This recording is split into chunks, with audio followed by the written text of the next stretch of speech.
Nós vamos fazer o nosso preparo de ambiente, depois a nossa prece. Se bem que o nosso ambiente está mais do que preparado, né? Mas é do livro Vinha de Luz, psicografia de Francisco Cândido Xavier pelo Espírito Emmanuel. E o texto é Ciência e Temperança. E a ciência, a temperança. A temperança, a paciência. A paciência, a piedade. Pedro 1,6. Quem sabe precisa ser sóbrio. Não vale saber para destruir. Muita gente, aos primeiros contatos com a fonte do conhecimento, assume atitudes contraditórias, impondo ideias, golpeando aqui e acolá. Semelhantes expositores do saber nada mais realizam que a perturbação. É por isso que a ciência, em suas expressões diversas, dá mão forte a conflitos ruinosos ou inúteis em política, filosofia e religião. Quase todos os desequilíbrios do mundo se originam da intemperança naqueles que aprenderam alguma coisa. Não esqueçamos, toda a ciência, desde o recanto mais humilde ao mais elevado da terra, exige ponderação. O homem do serviço de higiene precisa temperança, a fim de que a sua vassoura não constitua objeto de tropeço, tanto quanto o homem de governo necessita sobriedade no lançamento das leis, para não conturbar o espírito da multidão. E não olvidemos que a temperança, para surtir o êxito desejado, não pode eximir-se a paciência, como a paciência, para bem demonstrar-se, não pode fugir à piedade, que é sempre compreensão e concurso fraternal. Se algo sabes na vida, não te precipites a ensinar como quem tiraniza, menosprezando conquistas alheias. Examina as situações características de cada um e procura, primeiramente, entender o irmão de luta. Saber não é tudo, é necessário fazer. E para bem fazer, homem algum dispensará a calma e a serenidade, imprescindíveis ao êxito, nem desdenhará a cooperação, que é a companheira dileta do amor. Então, elevemos os nossos pensamentos agora, vamos buscar uma comunhão de ideias, de vibrações, buscando as esferas superiores da vida, buscando a Deus, nosso Pai amoroso e bom, a Jesus, o Divino Mestre, nosso guia e modelo, para que Ele nos inspire e nos envolva nesta manhã ensolarada, que este sol de Deus que brilha lá fora, possa brilhar em nossas mentes e em nossos corações, iluminando cada recanto de nossa alma, trazendo a luz de novas decisões, de novas opções, de novas escolhas, trazendo à luz as nossas dificuldades para que possamos trabalhá-las, trazendo à luz as nossas sombras para que possamos, pouco a pouco, dissipá-las. Abençoa, Senhor, os nossos propósitos nesta manhã.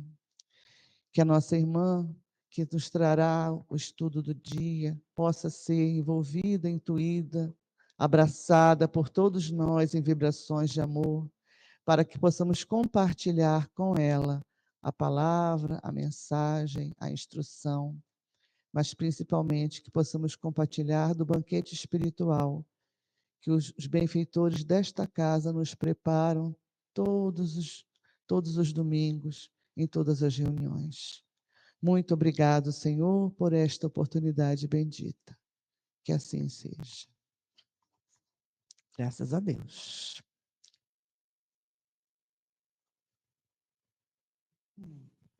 Alô? Nós hoje estamos recebendo a nossa irmã Helena Loubach, né? Ela da Associação Espírita Fraternal, aqui de Friburgo, né? E deixa eu ver se eu anotei o título correto. Ela vai falar sobre a verdadeira pureza, mãos não lavadas. É isso, Helena? Bem-vinda. O microfone é seu. Bom dia a todos. É uma alegria estarmos aqui nesta manhã, né? Ensolarada.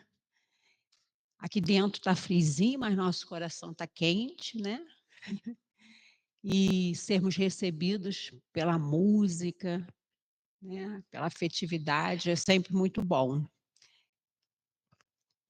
Nós hoje, como vamos falar do capítulo Os que têm puro coração, que é o capítulo 8 do Evangelho segundo o Espiritismo. E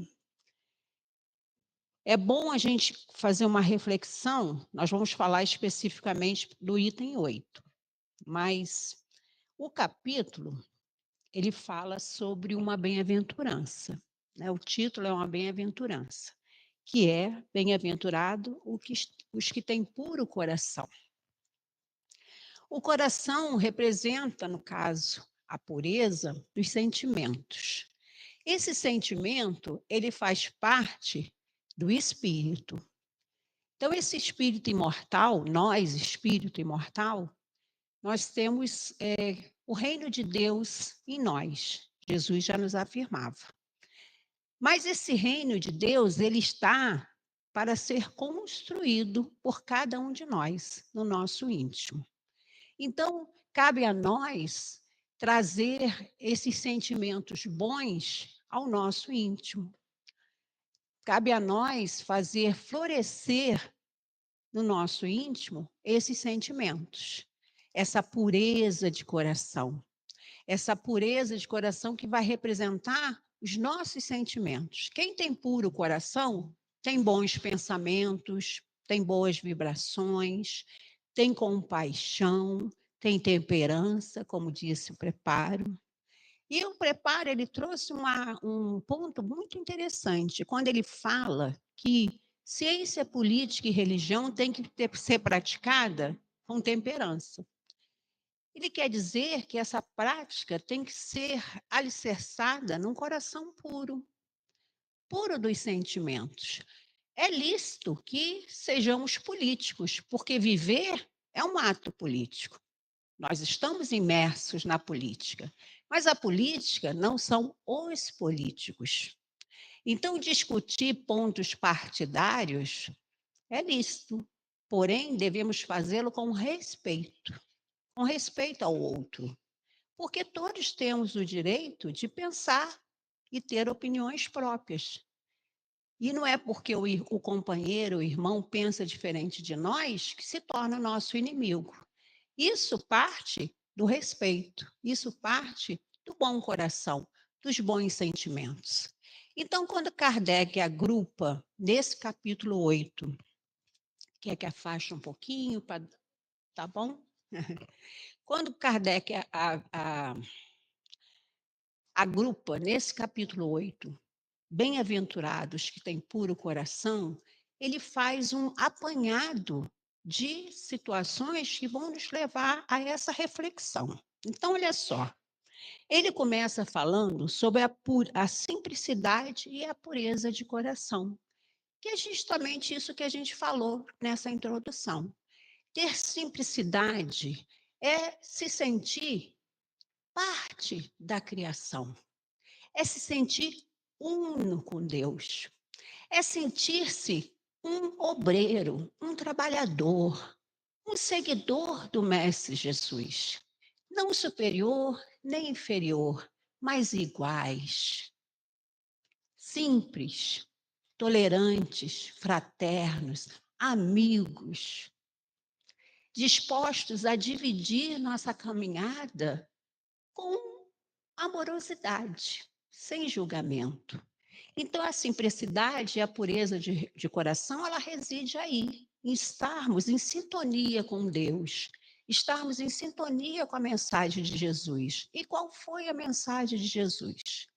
qual foi a única mensagem que Jesus trouxe para nós? Pode responder se quiserem. O amor. Jesus nos trouxe o amor. Jesus nos falou: Deus é amor. Nós somos filhos de Deus, criados pelo seu amor. Estamos mergulhados no seu amor e pelo amor nos conduziremos. Então a mensagem de Deus foi amor. Se é amor, nós temos que ser amor, dar amor, expandir o nosso amor.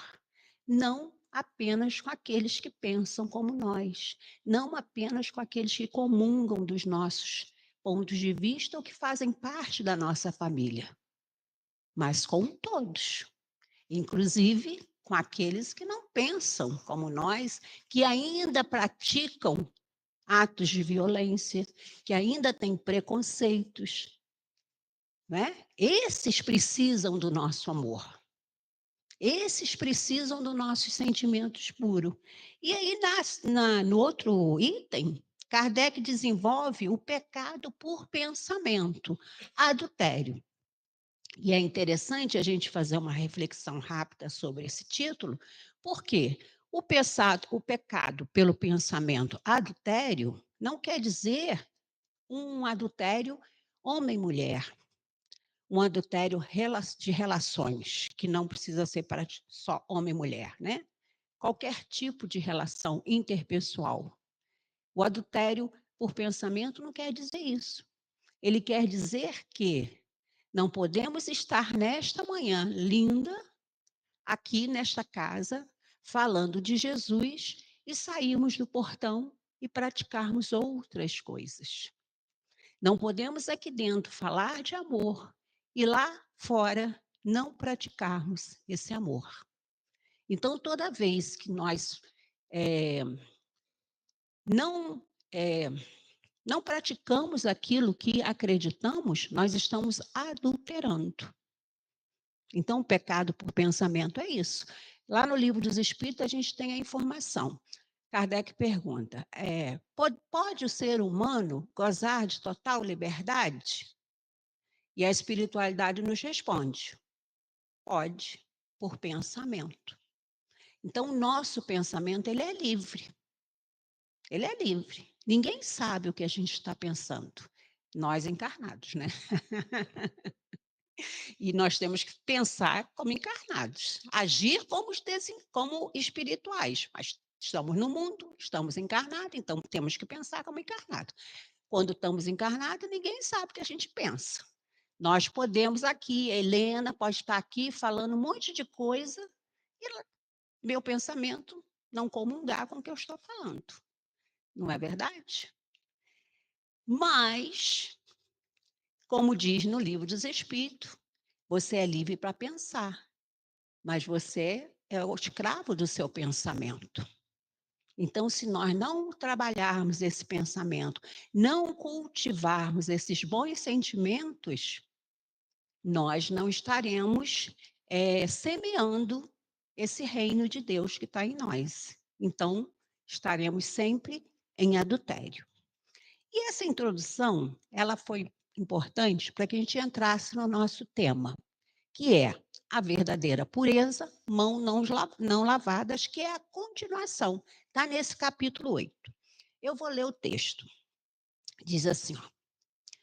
Então, os escribas e os fariseus, que tinham vindo de Jerusalém, aproximaram-se de Jesus e lhes disseram: por que violam os teus discípulos a tradição dos antigos, uma vez que não lavam as mãos quando fazem suas refeições?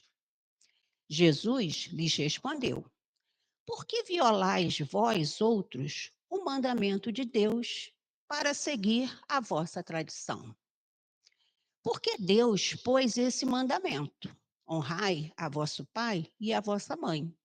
E este outro: seja punido de morte aquele que disser a seu pai ou a sua mãe palavras ultrajantes.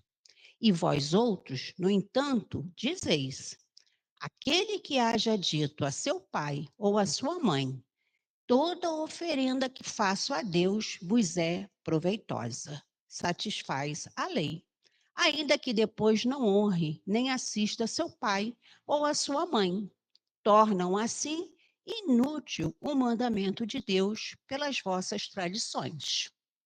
Hipócritas, continua Jesus, bem profetizou de vós Isaías, quando disse: este povo me honra de lábios, mas conserva longe de mim o coração.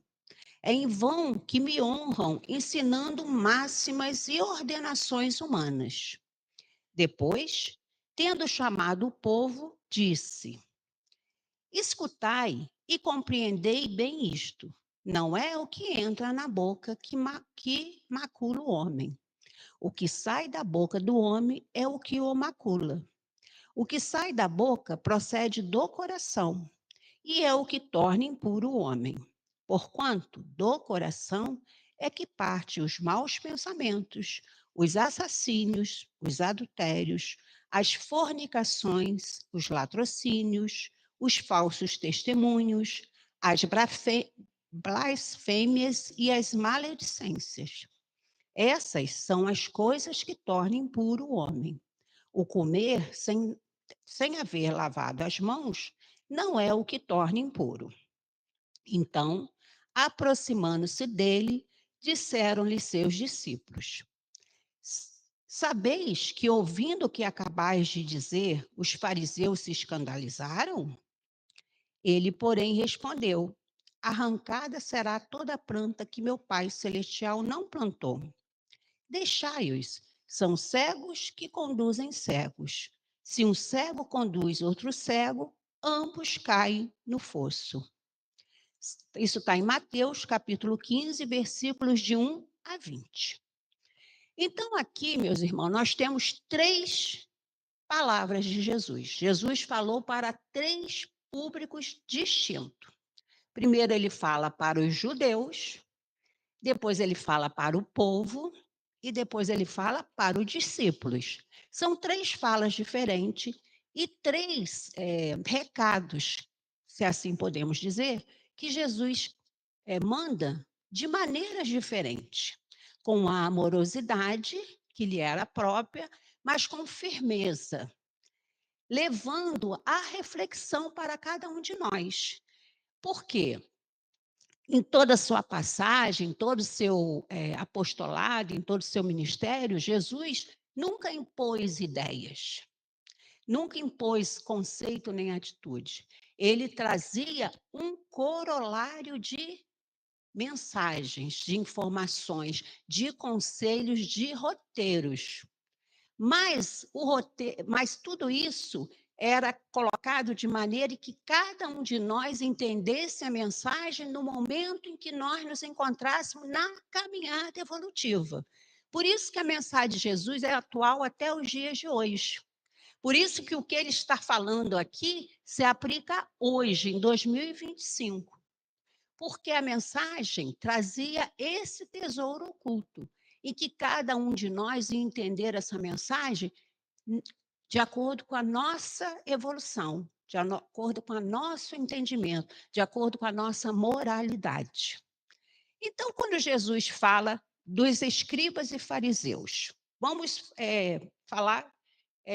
estudar cada um desses discursos separadamente.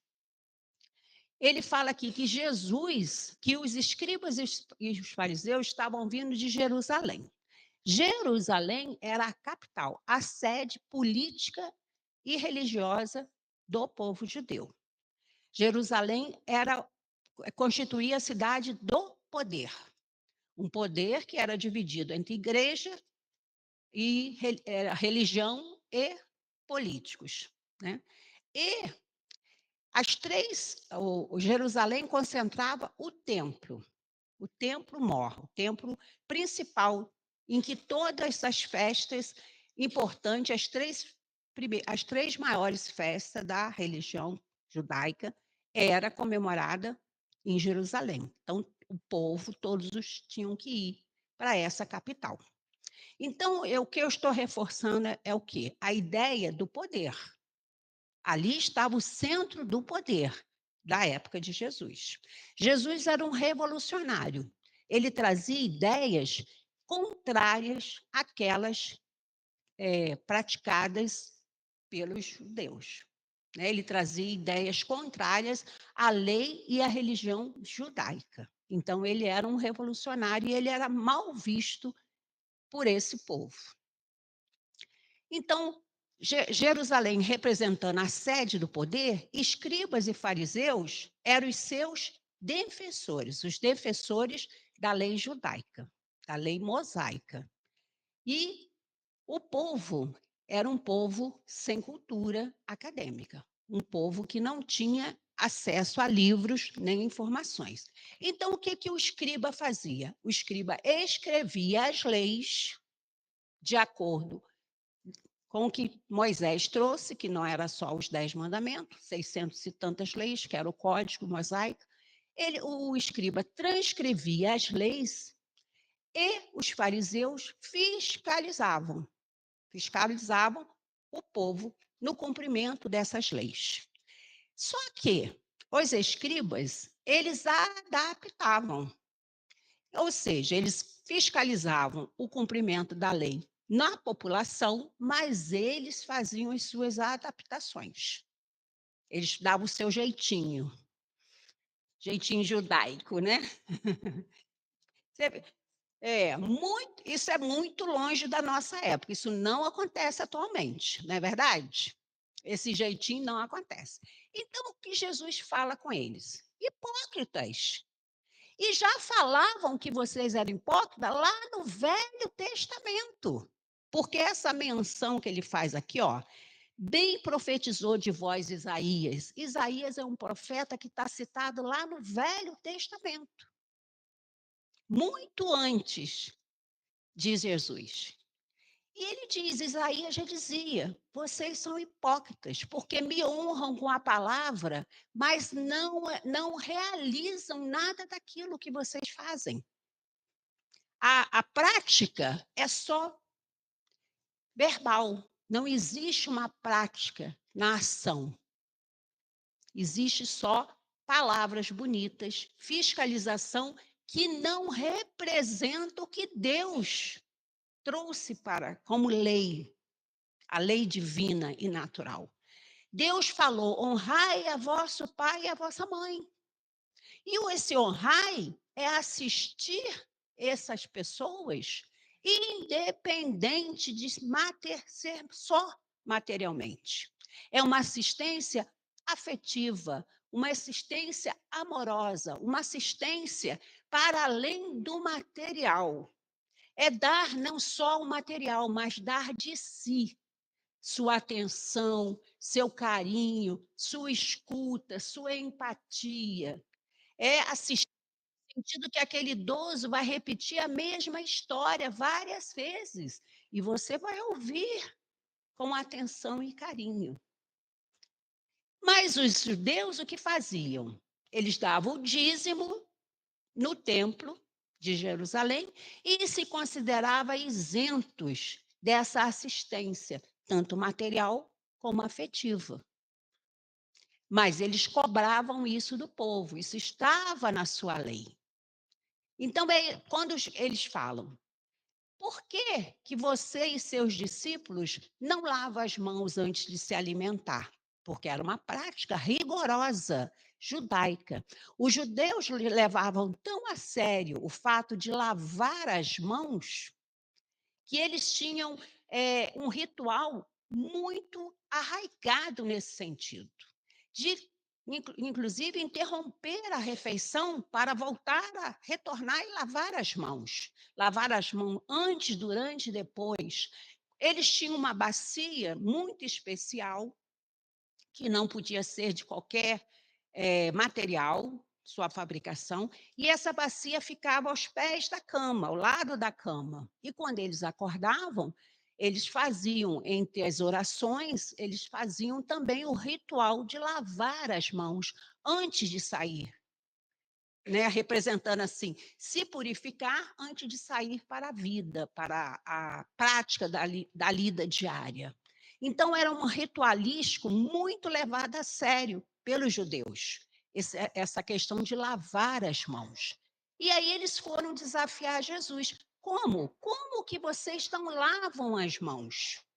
Porque ao não lavar a mão, vocês estão maculando o seu corpo, porque estão levando impureza para o alimento, e o alimento vai entrar para o seu corpo, e assim vai contaminar o seu povo.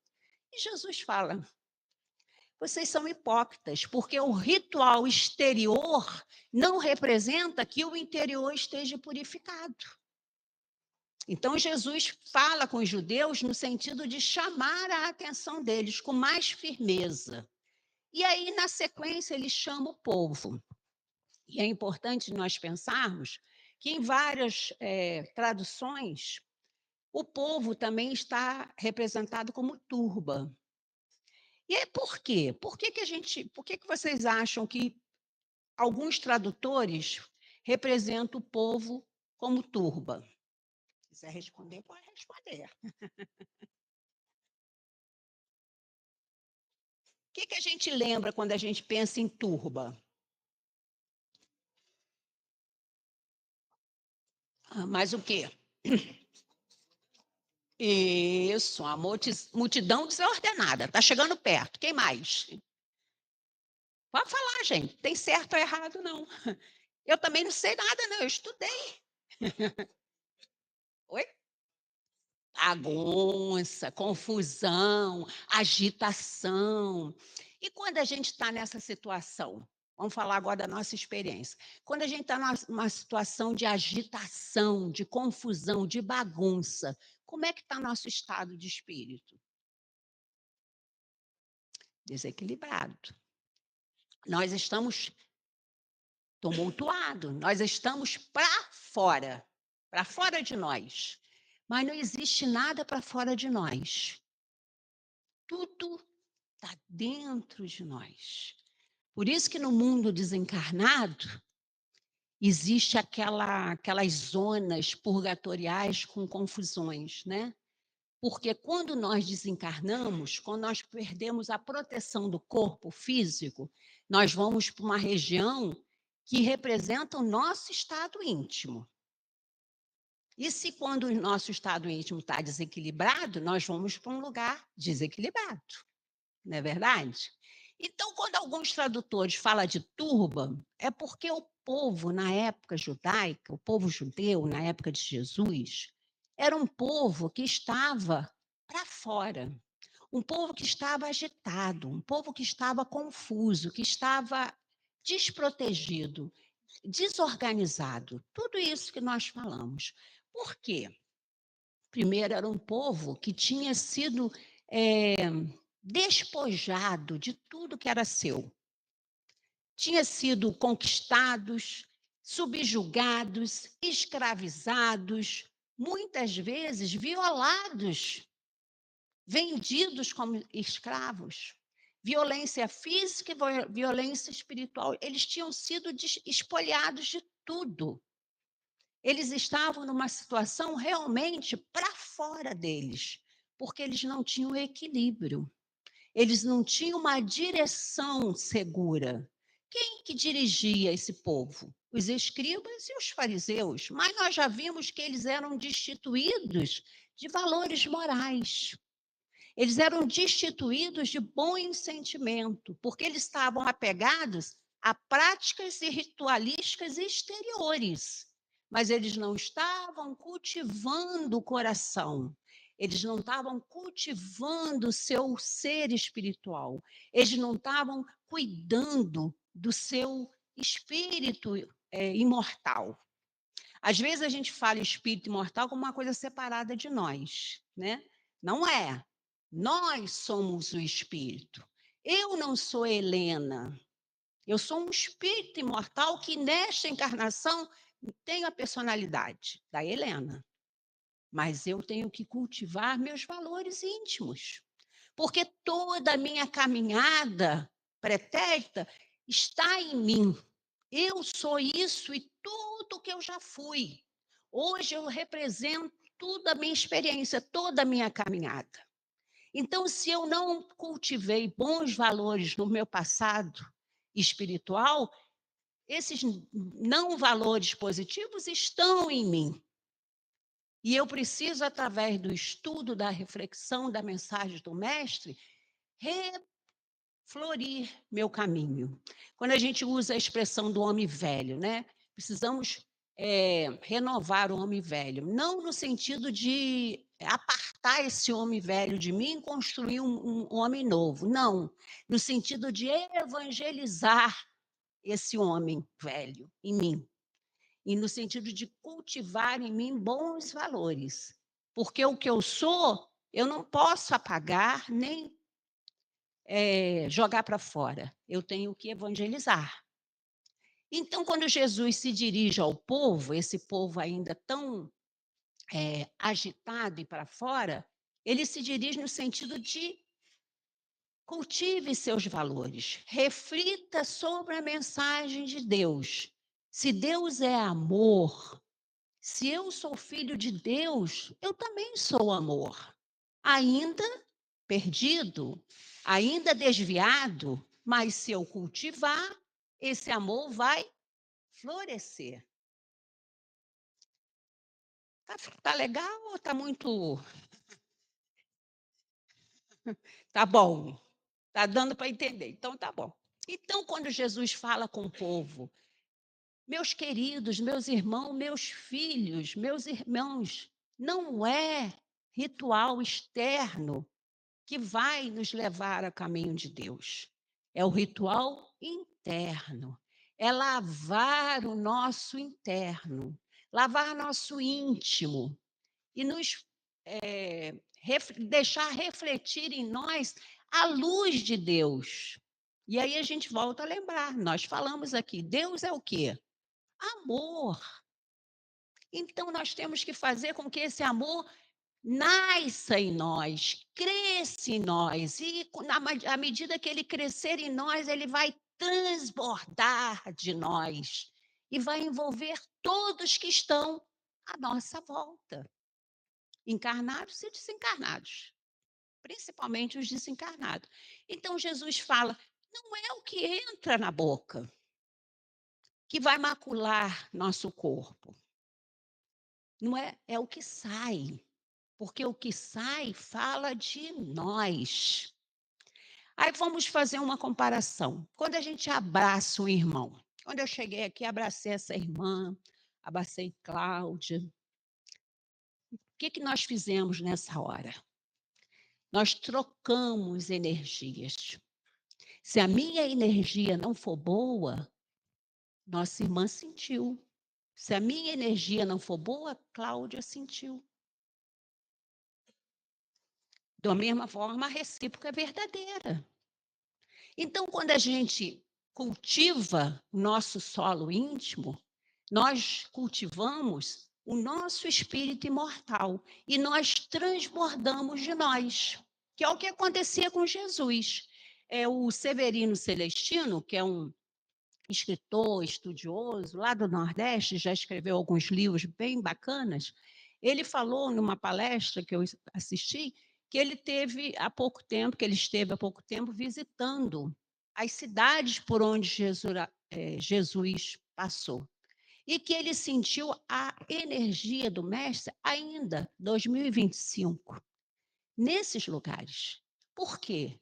Porque essa energia do Mestre, essa energia que nós falamos do abraço, é tão forte, tão poderosa e tão pura, que ela ainda está impregnada nos locais pelos quais o Mestre passou. E assim também acontece com nós, em menor escala, porque ainda estamos no mundo de provas e regenerações, em provas e expiações. Se nós estamos aqui é porque nossa energia ainda é compatível com esse mundo. Mas nós chegaremos lá. Mas para que cheguemos lá, precisamos começar a cultivar hoje, agora, esses bons pensamentos. Porque o bom pensamento ele vem do espírito. É o espírito imortal que pensa. Pensamento é atributo do espírito, não é da matéria. Né? Então, todo o nosso pensamento atua no nosso perispírito, que atua no nosso corpo físico. Como também todo mau pensamento. Então, é essa reflexão que Jesus traz para o povo. Cultive a harmonia, a paz, a serenidade, a boa vontade, a piedade, a compaixão, a solidariedade. Cultive a benevolência, a indulgência, o perdão. Cultive os bons sentimentos, porque nós estamos ainda nesse planeta de provas e expiações. E de benevolência, indulgência e perdão, todos precisamos, porque todos ainda erramos. Todos ainda temos mais tendência, mais inclinações de vícios que precisamos corrigir. Não é verdade? Então, todos nós precisamos desse bip na nossa vida. Então, quando Jesus fala, isso foi a fala de Jesus para o povo. E aí ele vai falar para os discípulos. Quem são os discípulos?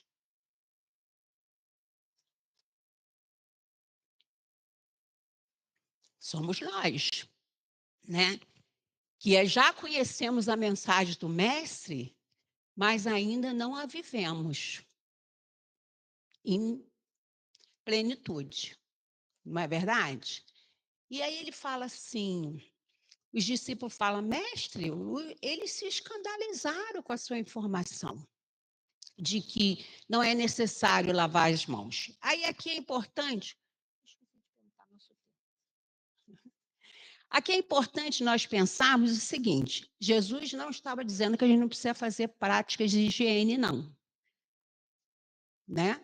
Nós tivemos uma pandemia aí que ficou muito claro para nós que precisamos, sim, realizar as práticas de higiene necessárias ao nosso corpo físico. Nosso corpo físico é um instrumento cedido pelo Pai para a nossa evolução. E nós temos o compromisso de tratar bem nosso corpo físico. Tanto em questões de sentimentos e pensamento, como em questões materiais mesmo. Todo o excesso não é bacana, todo o excesso prejudica. Então, excesso de alimentação, excesso de bebida, excesso de fumo, excesso de higiene, né?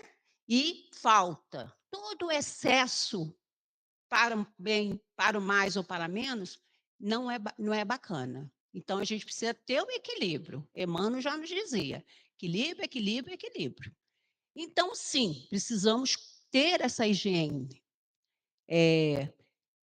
física, mas o que mais importa é a higiene espiritual. É isso que Jesus quer dizer.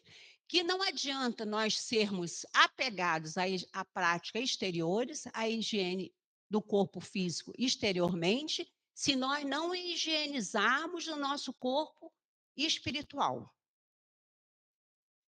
Tá? Então, aqui não é uma apologia não fazer higiene, não. Né?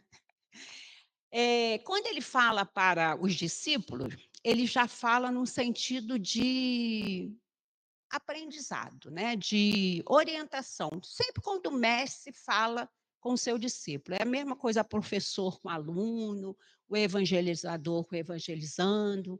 Né? É no sentido de deixar uma mensagem para aquele que já conhece a mensagem, já meditou sobre ela, mas ainda não a pratica totalmente, a não vivencia. Né? No livro Renúncia, tem a personagem, né, Alcínio, que fala que a mensagem de Jesus ela precisa ser conhecida. Já estamos conhecendo. Ela precisa ser refletida. Precisamos refletir sobre a mensagem. Então, eu estou trazendo hoje aqui essa mensagem, desse item. Mas vocês, quando tiverem oportunidade, precisam chegar em casa e também se debruçar sobre isso. E também meditar sobre essa mensagem. Não é só porque eu estou aqui falando que eu tenho conhecimento pleno dessa mensagem e a verdade absoluta. Não. Eu sou Helena, vocês são vocês. Cada um vai entender a mensagem de acordo com o seu prisma, com o seu conhecimento, com a sua janela íntima. Depois de conhecer a mensagem, a gente precisa vivenciar. Ou seja, trazê-la para a nossa prática diária. Então, quando Jesus nos deixa sua mensagem como parábolas, é porque ele entende que a gente vai trazer essa mensagem para a nossa vida de acordo com a nossa evolução, com a nossa caminhada, com o nosso aprimoramento moral.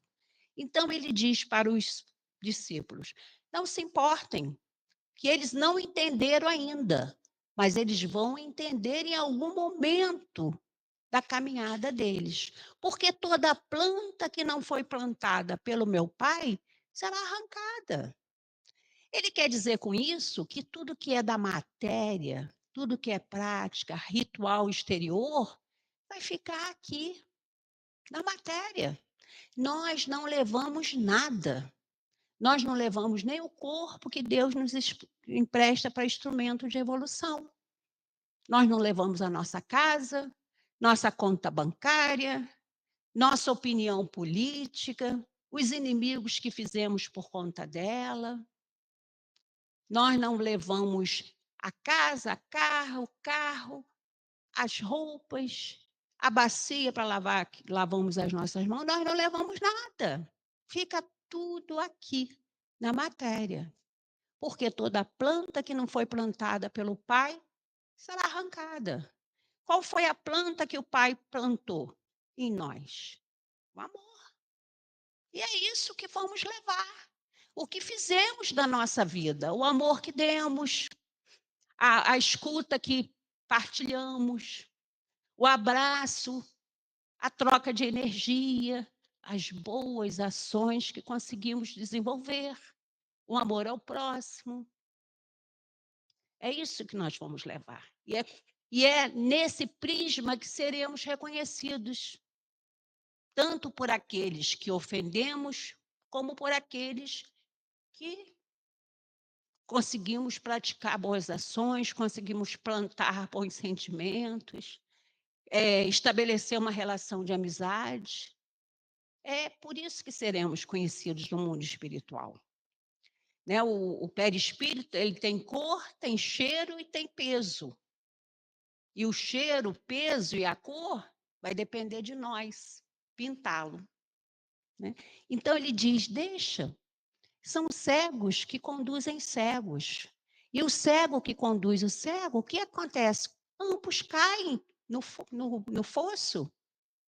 Então, abra os seus olhos para o conhecimento espiritual. Abra os seus olhos para a luz de Deus. Abra os seus olhos para você mesmo. Se olhe, se conheça, se reconheça filho de Deus e deixe que a sua luz brilhe para iluminar o seu caminho e o caminho daqueles que estão conosco na nossa caminhada. Então, essa é a mensagem que eu trouxe na manhã de hoje, que Jesus trouxe para todos nós. Muito obrigada pela escuta atenta, pelo olhar carinhoso, pela compreensão, e espero que possamos conversar outras vezes, em outras oportunidades. Que Deus nos abençoe. Muito bem. Então, vamos fazer a nossa prece de agradecimento por tudo que recebemos, todas as bênçãos desse domingo tão bonito, né? A Helena vai fazer para a gente.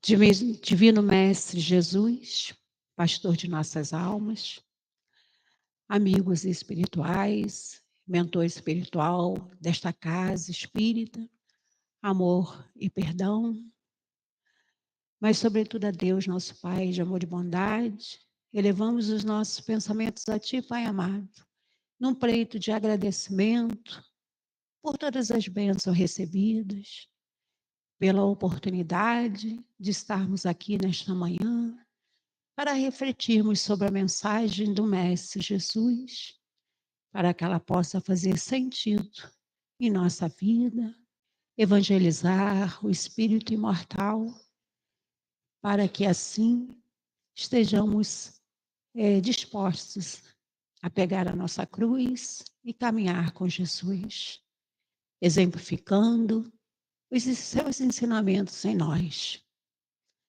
Obrigada, Mestre amado, por toda a bússola, roteiro que nos deixou exemplificado em sua caminhada.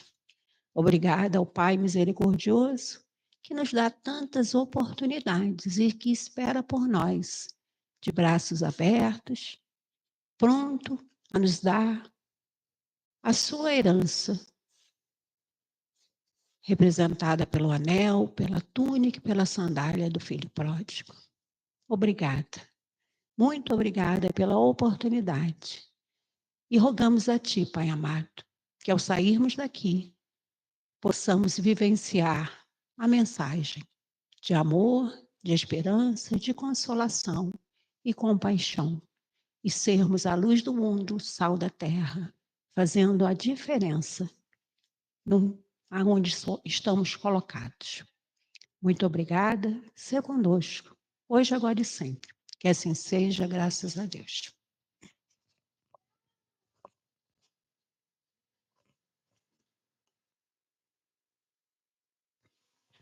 Queremos agradecer a Helena pela presença, pelo carinho, pelas palavras, pelas reflexões trazidas, né? E que nós possamos guardá-las na mente, no coração, que elas nos sirvam, né? De roteiro, de luz, de guia durante toda a semana, todos os dias que se seguirão. Primeiro dia da semana hoje, né? Que ela possa ser muito produtiva e iluminada pelo Evangelho de Jesus, tá? Bom domingo a todos, bom retorno.